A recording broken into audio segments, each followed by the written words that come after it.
Every adversity carries with it the seed of an equal or greater benefit before your professional career.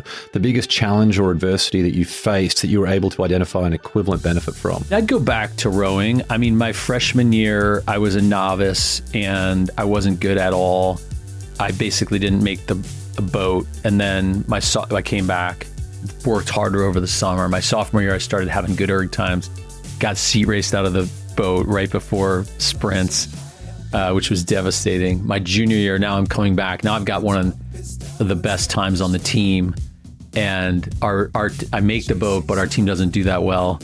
Senior year, and so I'm just coming back and persistent. And then senior year, I had, for a little brief period of time, I had the #1 time in the nation on the rowing machine and was captain, and we won the whole thing. And I think what came to me from that experience was this mindset that, like, if you just give me enough time, I'm going to make it. You know, it was not about being really fast out of the gates. You know, it was just me like the Terminator, just taking one step forward over and over and over.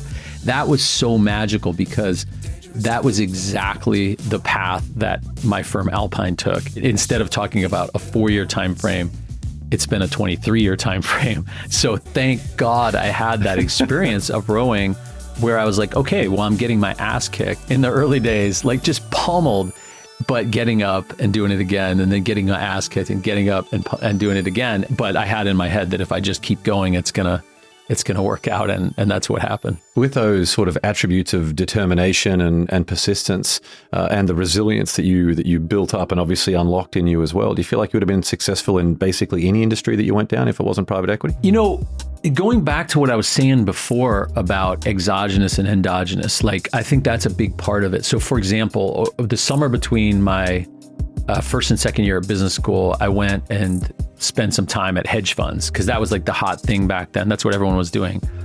Personally, I didn't think that was a winnable game. You know, like, how do you make investments when you're making investments? You ask any investor who's in that business, what's their edge? They all say the same thing. Oh, we have a long-term perspective. Every single person says the same thing. So I'm like, well, you don't really have an edge because every single person says the same thing. And then secondly, yeah, you have this long-term perspective, but your investors can pull their money out in 3 months.